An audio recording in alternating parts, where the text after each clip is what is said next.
Hey up everybody, my name's Joshua Morrison, director of Jonny Mozza's Lessons in Confidence. Today I want to talk to you a little bit about advertising and how advertising can have quite a profound impact on your mind. Now we all kind of know that, you see a Coca-Cola advert, they're not trying to make you think, oh, Coca-Cola, I'll buy one of those. They're not trying to do that. What they're trying to do is they're trying to subconsciously implant Coca-Cola into your mind, so that the next time you might see Coca-Cola in a shop, you might pick it over the Pepsi because you've remembered that Coca-Cola advert, but you don't even necessarily really remember the advert, right? You don't remember the specific, Merry Santa, whatever Coca-Cola's got going on for them at the moment.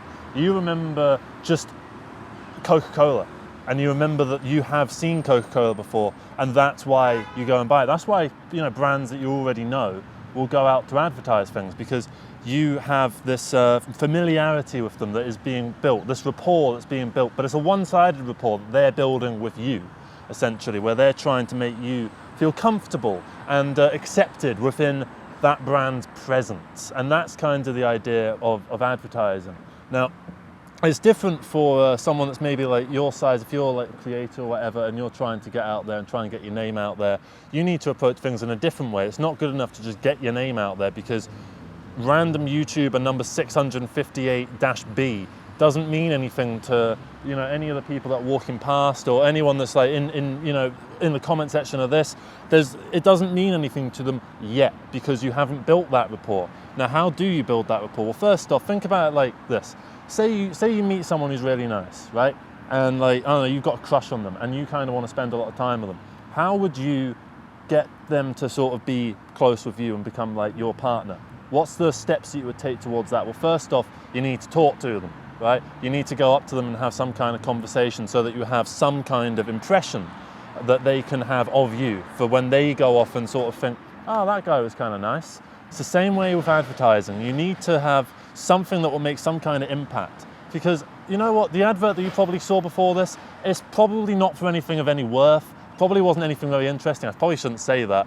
The advert you just watched is worthless. Don't bother with it, But at the end of the day, you don't really remember. You probably just watched it, and then like the second the skip ad button came up, you skipped it, right? And I don't blame you, because I do the exact same thing. We all do the exact same thing, because we don't want to see advertising. We are being put in a situation where we don't want to be in, because we don't want to be fucking force-fed some garbage about a product. We don't care about the product, right? So how do you make someone care about the product? That's a good question, and it's a tough question, because every different brand has a different way of doing it. An insurance company is going to advertise to you different than soft drink, and that's going to advertise to you different than like the new movie that comes out.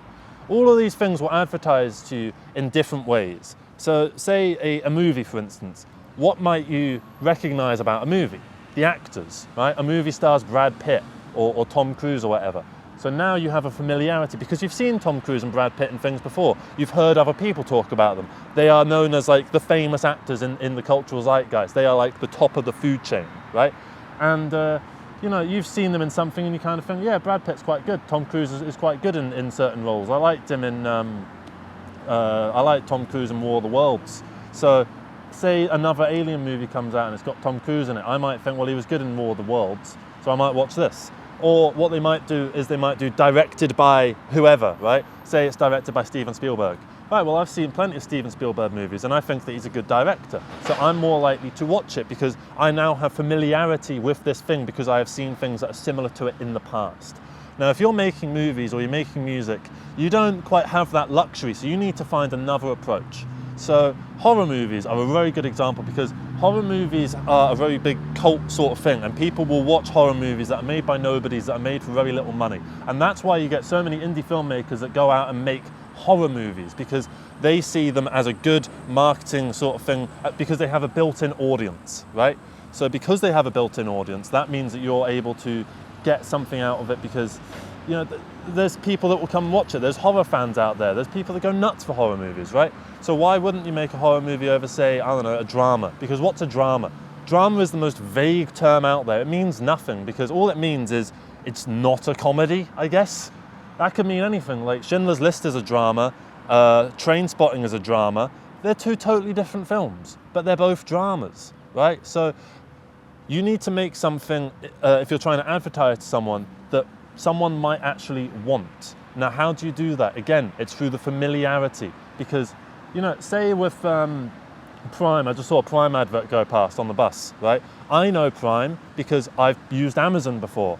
I've thought that Amazon delivered quite well, quite fast, and they have quite a big range on their thing. I'm not advertising Amazon right now, by the way, just to make it clear. I'm just using them as an example, right, of a product, feature, service that you are familiar with, right? And because you are familiar with it, that means that you're going to be more likely to accept it because it's built a trust with you compared to, say, some random site that no one's ever heard of. This is why Temu, for instance, puts so much money into advertising constantly, and they do these quite big, bombastic, very loud adverts because they want to build a brand recognition.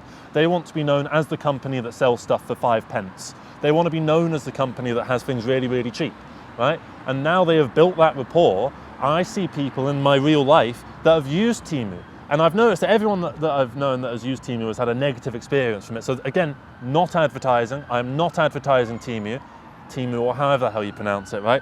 I'm not advertising any of these products that I talk about. However, it feels like it's hard to talk about advertising without inherently advertising just because I have to use examples. Because I need to name a product that you already know, a service that you already know, and you need to have some kind of understanding for it. And because I have told you about that product, it's reminded you. This is why companies love word of mouth so much. This is why the Blair Witch Project started off by spreading the rumor from all across America about the Blair Witch, so that when they made the film, people knew what the Blair Witch was. And that's part of why the Blair Witch was such a successful film, because it built a familiarity, because they thought outside the box and how to make a familiarity, almost a parasocial relationship, the same way that, an audience has with the creator. It's the same way that, a target demographic or a market base would have towards a product or a service. Like, say, I don't know, Thai massages, for instance, right? Someone I know recently had a Thai massage and they said it was brilliant, right? That means I am more likely to get a Thai massage, right? Or I might just say, if someone else is thinking about getting a Thai massage, I might say, oh, someone I know just had a Thai massage and they said it was great, right? And that might be the thing that pushes that person that was going to get a Thai massage over the edge to actually go and do it. Because we all like to talk. We all like to talk about how we're going to get this or we're going to do that. But it's only through the actual push that we actually do these things, right? So how can you, as someone who is trying to make a product or make a service or make something that can be advertised to someone, how can you make it actually so that person will actually go for it? So I'll give you an example of some times when advertising has worked on me, because advertising doesn't work on me vastly. Like, I did business studies at GCSE. I'm not saying that as a brag, but I'm just saying it like, I understand vague amounts of how the marketing, advertising thing sort of works. And you know that it's not a completely innocent thing, obviously. And that even talking about these products, I was very tempted to make this video without referring to any products, but I thought it was just kind of impossible. And I also kind of wanted to make the video as a point that no matter what you discuss, if you name the thing, you will advertise it. There have been times when an advert has really annoyed me, right? An advert has just pissed me off, right? And I've wanted to talk about that. I remember like when I used to use Facebook like 8 years ago, if an advert really annoyed me, I would screenshot like a bit of the advert and I would post it to Facebook and I would talk about how fucking much the advert annoyed me, right? I'm doing exactly what they want. They want me to be annoyed at it, because me being annoyed at it means I'm going to talk to other people about how annoying the advert was, but they haven't seen the advert, so they don't know the annoying bit. So the fact that it was annoying is just going to melt away out of their brain, and what's going to be replaced is the product, the thing, right? I remember the Cadbury's Gorilla drumming thing, right? I fucking hated that advert. It really annoyed me, right? And you know what? I remember, because I was quite young when it came out, and I remember just telling everyone how much this advert hated me. I was doing exactly what Cadbury's wanted me to do, okay? I was talking about them. That's it. That's all that this is. This is why people will go out and do rage bait. This is why you have like, YouTube pranksters or whatever the new thing is. Like people that just really like miserable, nasty, annoying people. The reason that they are like that is because it gains attraction, because what happens is one person sees it and they think, God, this is fucking annoying. How could anyone like this? That's person A. Person A speaks to person B and goes, God, have you seen this thing? It's so fucking annoying. Person B goes, oh, I've not seen it, no. right? Person B then goes off and has a nice day, right? And they forget about this conversation, right? And then, say they get back a couple days later, right? And they're sat down in front of their phone and they're just scrolling through and they see that same YouTube prankster, whatever the thing that person A saw was, right? And they go, oh, I recognise that. Where do I recognise that from? And they won't remember the specific interaction with person A, but they'll sit there and go, oh, what was that? What was that? I can't remember. And then they might click it just to even remind themselves of what it was. And now that they've done that, the advertising has worked. The marketing word of mouth has occurred. And the product itself is a load of shit, right? Because what happens is we all like to get annoyed about stuff and we all like to talk about stuff that's irritating because it can be fun, because we can be a bit animated about it. And there's so many fun, negative words out there to describe things, right? This is why in 2016, like the YouTube H3 iDubbbz and all that sort of stuff, that's why they were so negative and they were reacting to negative stuff, because they were in a way giving those people exactly what they wanted. Because they were giving them attention, they were giving them the potential for a new audience, right? I remember Colossal is Crazy was a YouTuber, like, he had a very posh voice, and he did a video on this guy called FouseyTube, right? And FouseyTube was this right, like, knobhead, right? And he did this 45-minute, like, quite funny documentary, like, expose thing on him, right? Just talking about how shit he was in general, right? And I remember I went to see a friend, and my friend really liked FouseyTube, and so what I did was a bit nasty in retrospect, is I just put the fucking 45-minute documentary on. Oh, you like this thing? Well, here's a video about how much it's shit, you know? I have then given both Colossal is Crazy and FouseyTube what they want, because he probably wasn't that bothered about FouseyTube in that exact moment. Yeah, he really liked him, but he might not have, you know, gone out of his way to watch him. Now that it's been drilled into his mind about FouseyTube, he's going to go and see more FouseyTube stuff.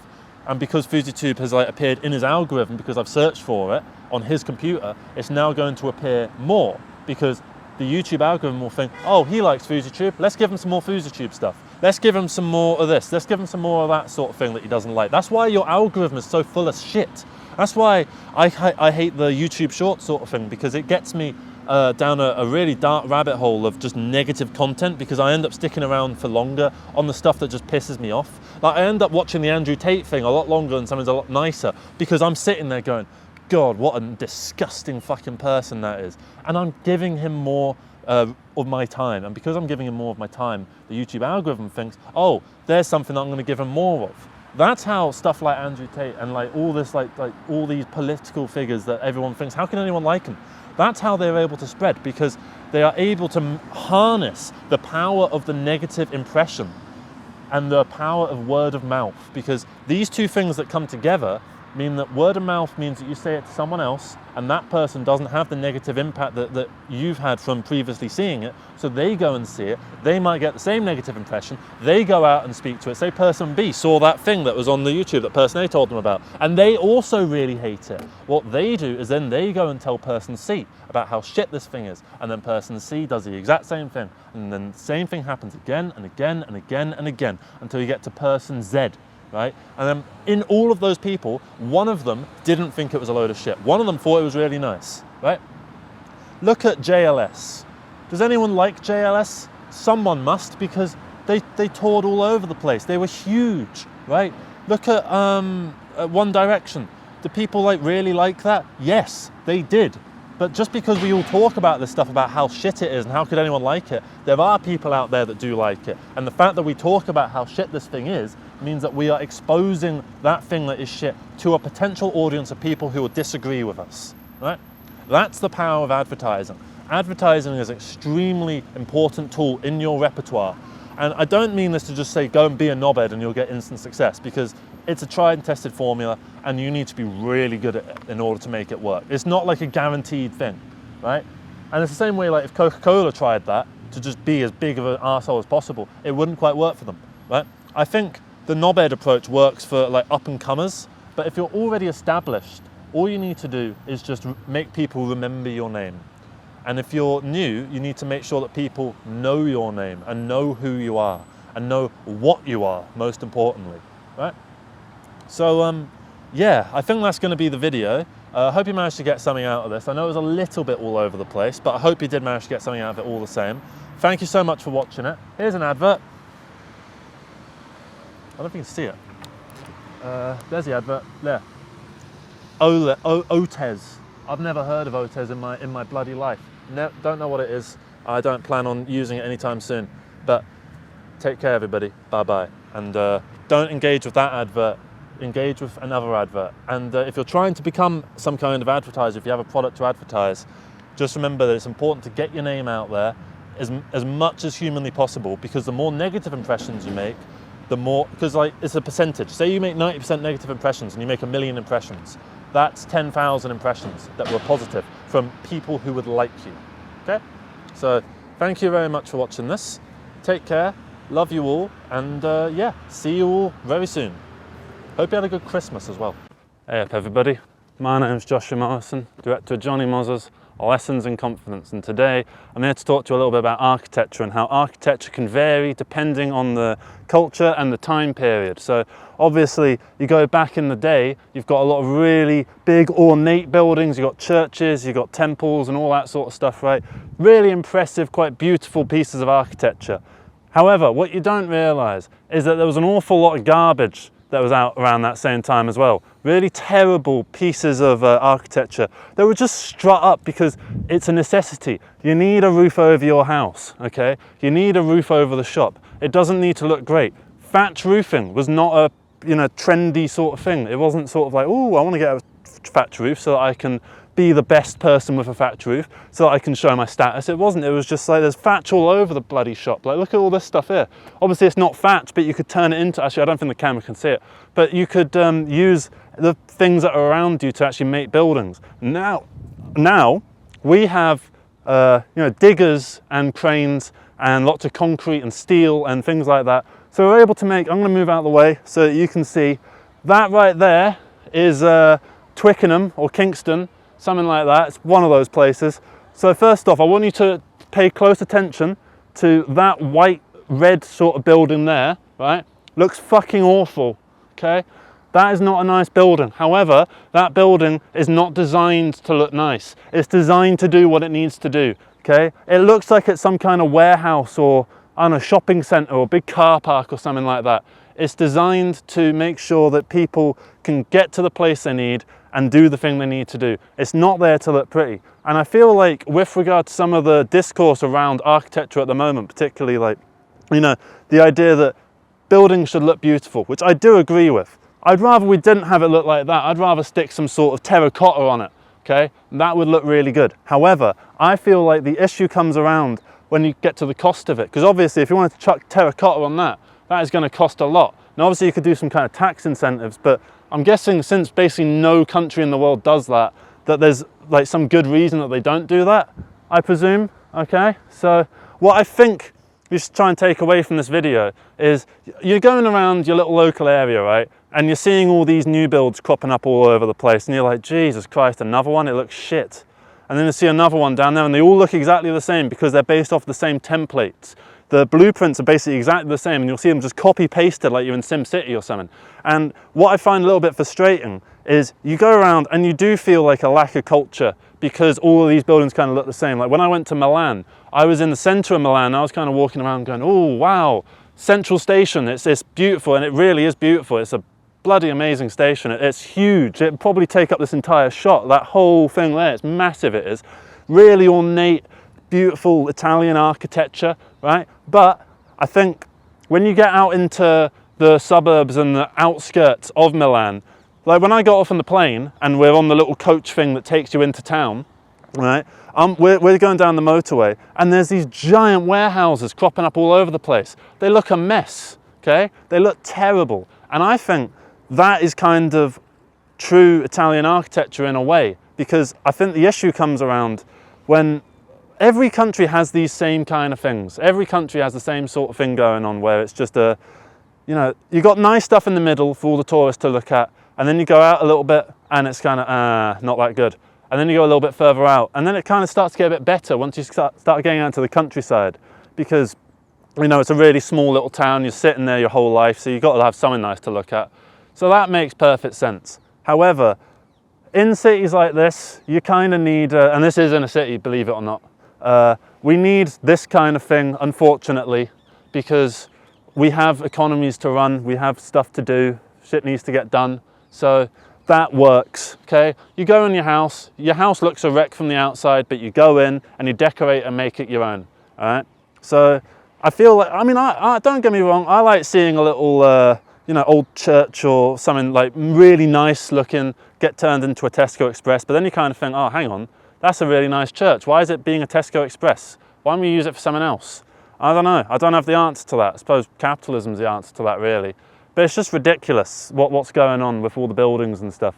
We got so many, like, if you look at that one there, I don't know if you can see it in the frame, but it's like this giant tower block, right? In the 60s and the 50s, in the post-war period in Britain, we started chucking up loads of them because we needed as many houses as possible. And it did work. It really helped because suddenly houses were all over the shop. The problem is that they were a wreck. They were shit. And if you lived in them, your life was kind of miserable. And so people stopped wanting to live in them. And so, I don't know, the market forces, I suppose, made, you see all them little bits of brown and like white in like the more foreground of the background? That's just standard suburban housing, really. That's just your single family homes. And that's, I don't know, I feel like people generally want that. They don't really want to live on like floor 30 of a building. Have you ever been to a mate's house and they live on like the top of a tower block and you go on their balcony and you just look out, and sure, the view's spectacular, but then you look down and it's like, fuck that. No, not having that. No, please, no, can we stop doing that? Because if I had to live like that the whole time, I would be like this. I'd be like a little mouse everywhere. I'd crawl from spot to spot. One of my friends, I go to their house, they live on like the 9th floor, and they have a balcony, right, that's kind of like, it comes up to about here on me, right? It comes up to about my waist. I'm quite a tall person, so I have to really duck down if I'm on that balcony, and I literally just go on my hands and knees and just scoot around because it's not worth falling off that, frankly. I don't want that, and I also don't want to fall on some poor sod and take them with me. So, yeah, sorry this is a bit of a rambly sort of video. Didn't really have an idea for this one, but I just wanted to talk about architecture because there's loads of it there, and you've got little various styles. And like, there's so many little buildings around here. You got the suburban cottages from like probably Victorian, Edwardian sort of period, and then you got ones that are further back that are obviously built in the 60s and the 70s, and then you got other stuff that's even further back. That's probably like, I don't know, 1977, something like that. I don't know, I've just made that year up.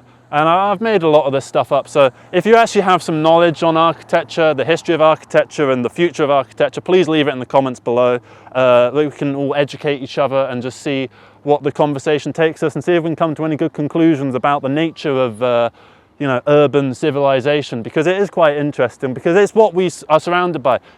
Most likely there's at least a 50% chance, probably higher considering my audience, that you live in a city, right? And you're walking around and you're seeing all these fucking skyscrapers and you're seeing all these big things all over the shop. And it might feel a little bit intimidating, but it's just what you need. It's just, it gets the job done, you know? If it was something different, if a different thing got it done, we'd all be living in underground, I suppose. I don't know. So yeah, that's the video. Thank you very much for watching this. Yeah, put some comments in below about architecture. Do you live in a nice building? Obviously don't tell us where you live, but if you live in a nice building, tell us about it, because I'd like to know. And I'll maybe do a proper video on this topic at some point when I've done some actual research on it and not just spouting shit, really. So yeah, thank you very much. I'm gonna go down there. And yeah, the videos are up there, by the way. That one's on like something, and that one's on music. I realise my arms probably aren't. Yeah, I'm completely out. All right. Hey up everybody, my name's Joshua Morrison, director of Jonny Mozza's Lessons in Confidence, and today I want to talk to you a little bit about impulse buying. Now I am a bit of a sucker for a good deal.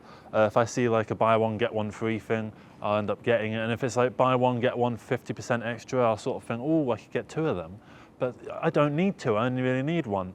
And you know, if I'm just passing a supermarket, I think, well, it's going to be cheaper than it is down the bottom of my road, so I might as well just go to the supermarket now and get whatever I need to get. I never actually need to get anything. I just wander up and down the aisles, just sort of, ooh, the salmon's on the yellow label. Yeah, but the salmon's going to sort of, because if it's fish already, you're a little bit sort of dodgy, so you know it could go off, and if it's already on the yellow label, then maybe. But then yeah, if I have it tonight or I have it tomorrow morning, that's perfect. So I get that. Bam. I need to get some Greek yogurt. Oh well, this one's on the yellow label. But that means if I get the one on the yellow label, it means I might get it 50% cheaper, but I might only eat 25% of it before it actually goes out of date, because I know myself I'm not going to eat it that quickly. It's the same way, whenever I go to Lidl, right, I want to get leeks. I never need 2 leeks, right? I swear every supermarket that I go to sells leeks in packs of 2. I don't really understand why I would need 2 leeks, okay? Because it's something that doesn't last that long, and when you use it, you don't need that much at a time. So I'm always running out of this sort of stuff, and then, you know, you buy stuff and then it ends up going off because you've got too much stuff to actually get through, and you can end up impulse buying just stuff that looks nice. And like today, for instance, on the way here, I went to Morrison's, and actually carrying the camera and doing these videos is actually really beneficial for preventing impulse buying, because all I could really get is stuff that would fit in my pocket. So I got some shortbread fingers, right, 85 pence. Sorry, those were I think 70 pence. And then I got some digestives, milk chocolate top. They were 85 pence. So that's about £1.50 right there on something that doesn't matter, something that I don't need. I'm only having these so that whenever I have my tea or my coffee, and I have a lot of coffee, I can just dip, and I can dip, but I know what's going to happen. They're going to sit at my desk, they're going to sit there for 2 weeks, I'm not going to have them, and I'm going to sit there and go, ooh, aren't I doing well for myself? I haven't had those biscuits in 2 weeks, I'm going to have one. And then they're all going to be gone within the space of 2 days. And then repeat the cycle, repeat the process. Why not just try and slam the brakes on this and just get it stopped? Because whenever I have done, you know, less impulse sort of shopping, and I put down exactly what I need, this is why I like cash. If I take cash when I go shopping, right, say I take a £20 note, I can get £20 worth of stuff. I know what I'm going to get, and if it goes over, tough, right? So sometimes, whenever I'm trying to save money, I don't even take my card with me. So I don't take this. I just stuff £20 in here, go to the shop, and I manage to get whatever I need to get. And that works a lot better for me, and I need to start getting back into that rhythm, because you can save so much money and you can eat better by just going and just ensuring that you're basically rationing, like self-imposed rationing. And you can get so much more in terms of like good deals and stuff like that. If you go to the shop sort of closer to the closing time, you're more likely to find stuff on the yellow labels. There's all these sort of tricks of the trade where you can get stuff. I remember there used to be this really cool trick with this site called Get Here, and basically it was you spend £10 and then you get £10 off. So if you spend like £10 and 1 pence, you're basically paying 1p for £10 worth of shopping. And you do that, and you would get all your friends to use an account, and each of you would get the shopping for, like, because we were in uni dorms and stuff. So we'd get 10 people together, they'd all get an account. So that's £100 worth of shopping that we got for like £1 something. And there's good quality stuff as well. Like they didn't muck around, and this is probably why you don't see many Get Here vans around anymore, Get Here bikes or whatever. So you don't see that kind of thing anymore. But there's all little tricks of the trade to save little bits of money. I do this thing every now and then called Zip It. It's this app where if you're walking down the road and you see like someone's left a pile of books out, you just take your phone out, right? You take your phone out and you just scan them. Tst, tst. And sometimes it comes out with nothing, but sometimes it comes out with 10p or 50p or £1 or whatever. And I'm not going to act like I've made mad money on it. In about 2 years, I've made something like £150 off it. But that's £150 that, you know, has gone to me for something that basically took no effort. All I did was I collected the books, they stayed on a shelf, and then I would go and find some box. At some point there's going to be a box that I noticed lying around somewhere, bit of sellotape around the end of it, slap the label on it. I make sure that they send me a label rather than have to get me print out the label. That means I've got to go to the library and I've got to pay 20 pence just to print out a label for it. Fuck all that, when I can just get them to send me the thing. And then I take it down to the shop. The DPD bloody service takes it off, and then a couple of weeks later it's like £15 into my account. And I just do that every now and then, and that's a nice little fun way of making, because I don't really have to do anything. And also if you're walking along with someone, it's a nice little sort of social thing of like, oh, I wonder what books they've got, oh, I wonder what they're doing, and you can tell them about this little idea, and then they start doing it in their own area, and some areas are obviously better than others. Yeah, it's quite fun. You can find all sorts of crazy stuff. I mean, I found complete DVD box set of The Office. That was pretty good, and I found series 1 through 5 of Peep Show. So I thought that was pretty decent. They were worth about £3. I didn't sell them, I wanted them for myself. Because you never know, if all the internet goes out, I want something on DVD. So yeah, I feel like with regards to shopping and saving money and impulse buying and stuff, it's very easy to fall to the traps of consumerism. I mean, there's a reason that they put these deals out there, because they're trying to ensnare you and make you think that you're being savvy and smart, when really you're being suckered into the thing that they want you to do, which is to spend more of your money than you were going to before. Say if you bought do you notice now? It's like buy 6, get 1 for free. I remember I was buying some tin pineapple, right? And it was like buy 6, get them for the price of 3. I don't need 3 tins of pineapple, let alone 6. I needed 1, right? But I ended up buying 6. And that meant I spent 3 times more money than I would have spent otherwise. Because in my head, they've managed to make me think that I'm saving money when I'm not. I'm spending more money. So they do this. They do this to try and get you to feel like you're savvy, to try and make you feel like you're doing something that, you know, you're cheating the system almost a little bit. When there's better ways of cheating the system. There's better ways of like getting your own out of, you know, the profits of these giant mega corporations that don't give a shit about you. There's ways that you can scrape your little bit off the top. And if you go out there and figure out your own little way around, you'll find something. So I'd love if any of you have come up with any weird little tricks to saving money while you're shopping, or saving money like by finding some like weird online service that managed to make you save money or whatever. Please don't put any fucking scams in there, but because I'll moderate this so that there's no scams going on. But yeah, if you found any sort of weird little tricks like my little get here trick, or if there's a new version of that, let me know. Or, you know, if you found anything, because also different countries will have different things. This is all applying to Britain. So if you're in America, you've probably got your own version of this. You go to Walmart and there's some like probably, I don't know, customer loyalty scheme that you can probably make some weird advantage out of. I know my mate, he's like very loyal to Tesco because he gets like money on his car and he gets money on his everything. And so he manages to work and save like £100 a year out of that, which like so that basically pays for his Christmas shop essentially. So there's all those kind of little things that you can do to sort of save yourself a little bit of money here and there. I've had to start getting all these bloody loyalty cards. Honestly, it's a joke. I mean, what have I got in here? What have I got? At the moment, there's a day pass to Reading, there's a Nectar card, and I think I've got a Tesco club card in here somewhere as well. Yeah, I've got these 2, Tesco card and a club card. I don't want these, man, because they're taking all my data. You know, they're taking my shopping habits and they're using that to try and sell me more stuff, to try and market stuff to me. And then they're using this to inform their own, you know, product surveys and stuff like this, and what products they're going to put out where and all this kind of crap. So, you know, I am selling my data for the sake of saving a few quid, but I don't know.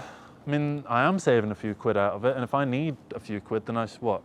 I mean, how important is my privacy, I suppose? That's a question that's way beyond the scope of this video. I think for now we're just going to talk about the practicalities of going out there and doing little things and trying to stop yourself from doing this and buying random shit you don't need, and especially junk food like this. I mean, like, this isn't going to do me any good. I mean, sure, I could have gone for the fig rolls, but even the fig rolls aren't that healthy. I don't know. It's just a bit of a pain in the arse, really, trying to figure all this sort of stuff out. But yeah, I don't know. I do like shopping, I quite enjoy it. It's quite nice going around the little like Lidl or whatever and just sort of trying to find all the best little deals and seeing if you can beat how much you spent before, in terms of like trying to undercut it and getting the same amount of stuff. But now even Lidl's got their bloody Lidl Plus card that I've got to sign up for, so that I can get the sour cherry conserve for 30p cheaper, and I can get their packets of own brand Doritos for 15p cheaper. It's like, fuck off, well I'm just not going to buy that stuff anymore then. That's the point I'm at now, but at some point I know I'm going to cave. I'm going to get the Lidl Plus card because I want that sour cherry conserve because it's quite nice actually, and I like to have it on my crumpets. But yeah, thank you very much for watching this video. I know it kind of just fitted out, but yeah, let me know what you've been doing in regards to trying to save money with your shop, because obviously we've got a cost of living crisis still, probably, and we need to sort of all come together and give each other little tips and tricks of the trade. So yeah, thank you very much for watching, everybody. I'm gonna go to my car that's way down there. Yeah, it's definitely over there. I haven't just come up to a car park just to film these videos. It's down there. You'll see me driving up like that. So yeah, see you later, everybody. I'm going down here. Obviously I'm going to come back because I need to get the camera, but you know, it looks good for you know, walking off. It looks good for the sake of the shot. I don't own this Mini Cooper over here. I actually own this Land Rover that's behind it. Nah, I'm just joshing you. Don't own either of them, can't drive. Right. Click the little buttons up here. This one's about music, this one's about life, and there's probably two more, fuck it, let's put two more up. This one's about, I don't know, London, and this one's about, this is an album that I've just put out. See ya.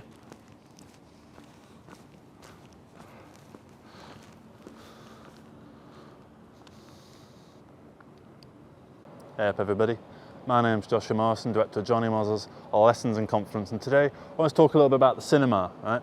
So I'm not someone who actually goes to the cinema on a mega frequent basis, but whenever I do go, it's always a nice little time. Even if I'm seeing a movie that is complete, garbage. I think the worst movie I've seen in the cinema is Grown Ups 2.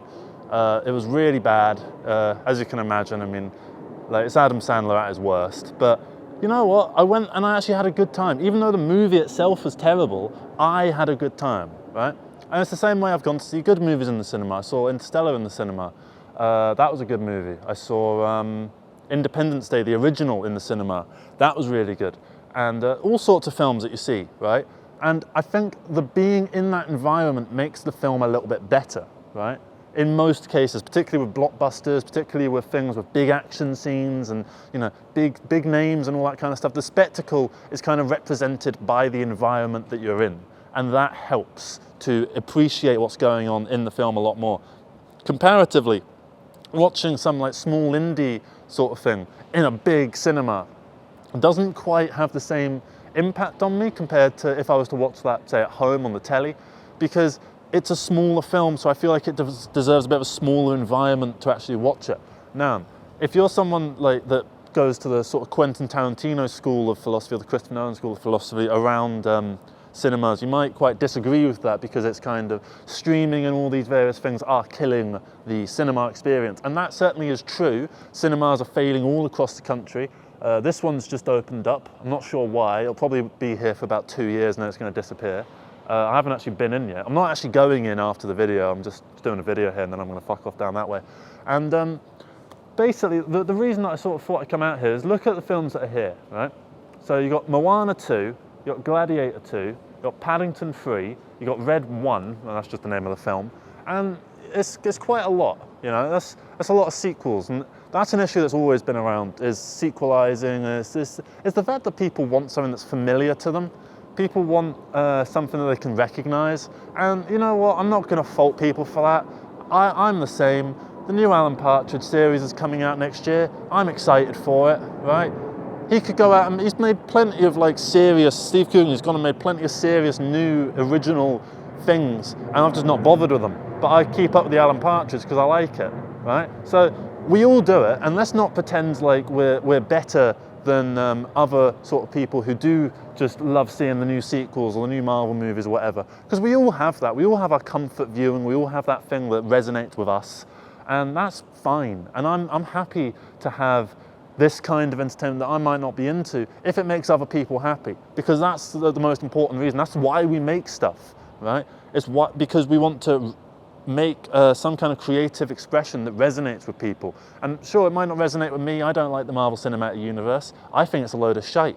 But it clearly resonates to millions and millions of people who love it, and it helps them. I bet the MCU has stopped someone from offing themselves. I bet that kind of thing has happened. I bet it's brought people together. I'm sure relationships have formed over a brilliant experience seeing Thor 2, which is like one of the worst ones, right?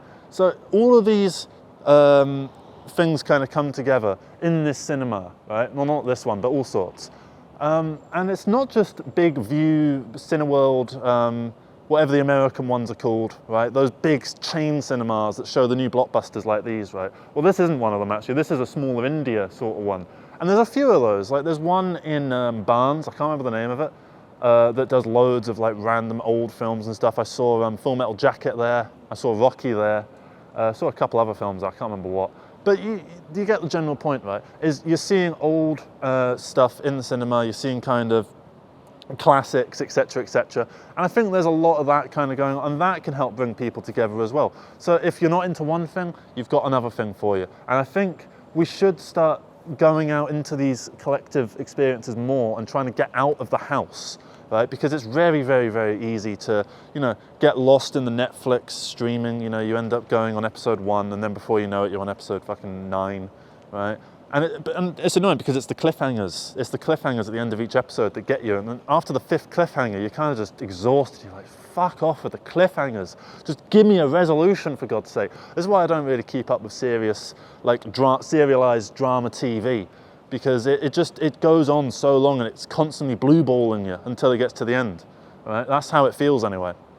But with a film, I like a film because it's a single collective experience. If you're in a cinema, you've got other people, and even though in the UK we don't clap and all that sort of stuff, it's nice to hear like it's nice to hear like other people laugh in a comedy, even if it's not particularly good comedy. You're there laughing with other people. People were laughing at the bloody Grown Ups 2 film. It wasn't a completely dead audience. And if I was to go back to that film, like there's the bit where he jumps off a cliff and his anus kind of spreads over another man's face, right? That's the kind of humor we're talking about. It's not particularly funny stuff, but with other people laughing, it kind of allows you to loosen up and to laugh. And I think that's what the magic of the cinema is. It's the other people being there. Like, sure, it's nice once in a while to be in a cinema and it's literally just you on your own, but imagine if that was every single time you went to the cinema. It'd be kind of dead. It's the same reason if I was a multi-millionaire, I wouldn't really want to make my own private cinema, because it would just feel lonely, just sitting in this big auditorium all on my own while a thing plays at me. I just feel like that would be a little bit Last Act of Citizen Kane, you know? Wouldn't be too into that. So that's generally the overall point of this video, is just a few musings on cinemas in general, because they are dying. And I think what's going to replace the View Cinema and the Cineworlds and all these things, showing these big blockbusters, because I do think the blockbuster in general is dying. I think what's going to replace this is, because we're going to have this need to communicate and to converge and convene in certain areas, right? For the sake of some purpose, right? What we're going to find is we're going to start seeing more small picture houses, independently owned sort of things, that instead of showing the new films, the new blockbusters, whatever, they'll show just whatever they think might resonate with people. Do they think Rocky might work? Yeah, go for it. Do you think the Rocky Horror Picture Show might work? Yeah, go for it. Do you think Rocky 2 might work? Yeah, go for it. So you'll slowly, over the course of probably the next 25, 30 years, you'll start seeing more and more small picture houses, maybe one screen, maybe like a rooftop car park sort of showing sort of thing, or maybe we'll just start putting projectors in the parks, you know, because projector technology is getting a lot better. I've gone to someone's house and they just had a projector, just like it was normal, right? And it looked bloody good as well. Like, he projected it onto his wall, like the entire wall, like the size of one of these windows, right? That was the size of his TV, and it looked good. The colors were crisp, right? So if you extrapolate that out to maybe a slightly larger group context of maybe 20, 30 people, you could definitely get 20, 30 Rocky Horror Picture Show fans to come down to one particular area with one person with a projector and make that happen. So I don't think the cinema experience will die. I think it will change and it will adapt the same way that it has throughout the ages, the same way that in like 1895, people went to the cinema, which wasn't really a cinema, it was just a small auditorium, like quite a small one, and they showed the train film, you know, the thing where the train's coming towards the camera, and loads of people fled the scene because they thought the train was going to come and hit them, right? So it's gone from that to seeing Avatar 2 in the Cineworld, right? So I think from there, I think that's bloated and hit its peak in terms of largeness. I think now we're on a trajectory downwards away from scale and large scale kind of films and more towards smaller independent works, and we're going to start seeing more community driven cinemas and less chain owned corporate sponsored sort of ones, which in a way is good, but I also do think that in general it means less money for pictures as a whole. So we're going to start seeing less high budget productions, less $100 million budgets, more $1 million budgets. But I think with the advent of new technologies that make the democratization of film a lot easier, you know, like I can film this and it looks basically film-like. I know it's not the most interesting shot in the world. I don't pretend to be like some brilliant director of photography or anything, but it is a shot that could be in a film. It's shot on super 35mm, so I don't see why it couldn't be in a film, right? And that costs 600 quid, that camera, right? And as time goes on, in 15 years, it'll probably cost 200. And everything will become easier to do from the individual point of view. You'll be able to make something like this. You already can make something like this if you so want to, right? You can make a film like this. Look at like the Joel Haver projects. Some of them have actually been screened. Look at the Big Les show with Tumour Island 3, where they screened that in a little tour. They did a little cinema tour of the UK. They also did one in Australia, I think one in America as well. But yeah, they did all that kind of stuff. And so I think we're going to start seeing more of that, more community-driven cinema experiences and film experiences, and less Paddington in Peru and Gladiator 2. So thank you very much for watching this video. I hope you managed to get something out of it. If you disagree with anything I said, please let me know. Vice versa, if you do agree, let me know. Yeah, that's basically the video. So have a good rest of the day. Take care, everybody. Bye.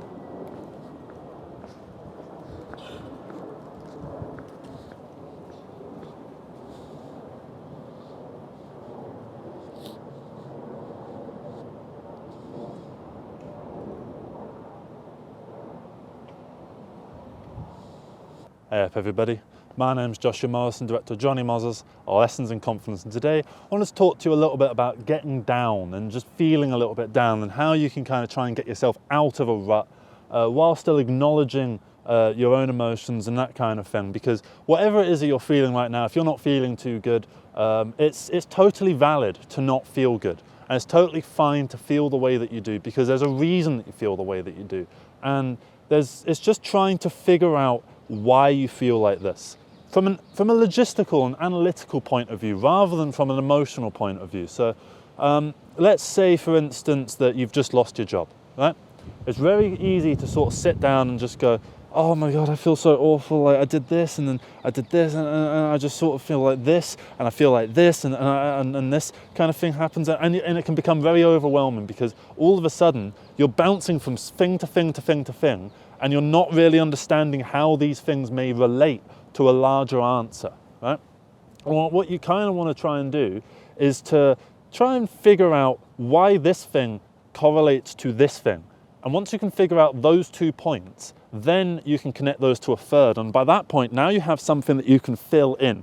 And if you spend your time filling in this gap, then everything will start to make more sense. And the more sense it starts to make, maybe it won't immediately solve the bad feeling, but you at least know why you feel like this, and that can help you in the long run, right? So sometimes you just need to feel bad. Sometimes you just need to be sad, and that's completely fine, right? Even when you feel like maybe there's no reason to feel like this, and that in itself can be confusing. Sometimes you don't need to find the answer straight away. Sometimes you just need to wallow, and that's okay, as long as you don't do it too much and do it forever. Because there's a certain point when you need to stop with the emotional side of things, because you have done everything that there is to do within this emotional sphere, and now there's the logistical understanding sphere that you need to fill in. And once you can fill in that one, this one will start to empty as you start to fill this one up, because it's a balancing act. Because we have 2 sides of the brain. It's probably pop psychology or whatever, right? But you have 2 sides of the brain. You've got the logistical side and you've got the emotional side. And you want to give both of them your respect and your trust. There's no point shutting out your emotions in order to just feel the logistics. And there's no point not bothering with the logistics just so that you can feel your emotions, because that might make you feel like you're more true to yourself or whatever, right? You need to have a balance of both, because you're a complicated person. You're a way more complicated person than anyone gives you credit for, because we're all complex beings, because the human experience and the human life is very long, very arduous, and very intense, and very varied. There's so many different experiences that you'll have. And you might see someone who's like 60, and maybe they're just working in like a branch of Waterstones or whatever, and you might feel like they're a bit of a boring person just because, like, just on the first instinct, right? And you're not judging them based on that, but you just see their life, you're like, that's kind of a boring life. And then you get to talk to them, maybe at the pub or whatever, and they tell you about like their mad endeavors around like the Sudan or whatever, and then you find out that they were in like some like pop punk band in the late 2000s, or maybe you find out that they went on tour with the Rolling Stones or something like that. I don't know, but you understand the point that I'm getting at, right? Is that everyone has their own story, and everyone's story is way more complex and varied than anyone can give it credit for, even themselves. Because I bet that person that works in that branch of Waterstones feels the same way that you did when you first saw them and made that little judgment. They feel like their life is boring. They feel like they're not good enough. They feel like there's others out there that do better than them, that are more interesting than them, that have more to say than them. But we all have a lot to say. And it's not about, you know, do we have 98% of stuff to say, or do we have 99% of stuff to say, or 97% of stuff to say? It's about figuring out how to say it. And it's about figuring out yourself within a wider context. And you know, when you feel down, that can cloud your judgment, it can cloud your worldview, and it can cloud everything that's around you, because it literally will feel like there's a dark cloud over you. And it will feel sort of hard to get away from the rain that comes on you all the time, metaphorical rain. And you'll sort of sit there and you'll go, look, I am a decent person at the end of the day. I try to be a decent person.